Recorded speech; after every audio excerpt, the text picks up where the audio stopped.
Top 10 Minecraft things only experts know. How many of these do you know? How am I able to make this jump in the nether without taking any damage?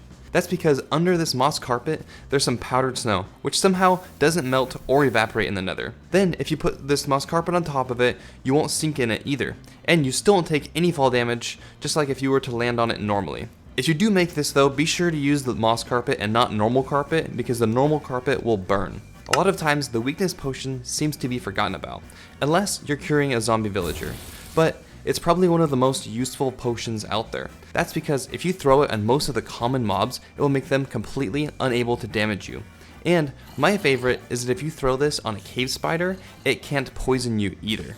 I see a bunch of people doing this wrong all the time, but if you're breaking crops like this, you're doing it wrong. That's because you can use a tool with Fortune 3 on it to break your crops, and that Fortune enchant will actually apply to your crops. And it won't take any durability either, so there's really no excuse to not do this. Creepers can be pretty annoying, especially when they can just one-shot you in full iron armor. But you can easily prevent almost all of the damage just by placing a block in between you and the creeper before it explodes. And this works for all the explosions in the game. A lot of people tend to get stacks of steak or golden carrots as their main food source. But there's another food that's easy to get and it's way better.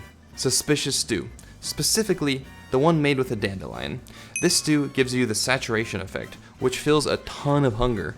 But if you eat this while you're mostly full, it will also heal you like crazy. Have you ever needed a bunch of sand? If you've ended up getting the sand like this, you're doing it wrong. You can easily get a bunch of sand just by placing some TNT down in the desert like this.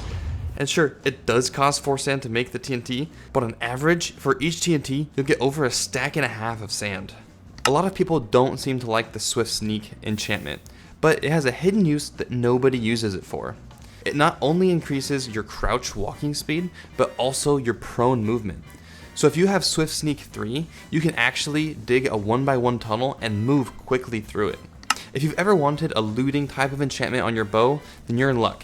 Because while the bow itself doesn't actually have a looting enchant, you can still get increased drops from mobs killed with it.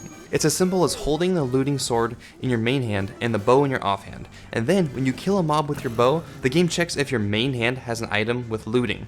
And if it does, it applies the looting effect. This works with any type of projectile that you can put in your offhand. So if you wanted to use snowballs on blazes, that will work too.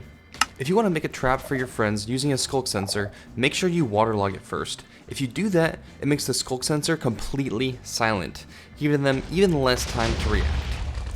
Bone meal is super useful to have on hand, but unless you've got a skeleton spawner, usually you don't have too much of it. But as Ray's work shows off, you can actually turn a stone generator into a bone meal farm. Go check out this other video. YouTube thinks you'll like it.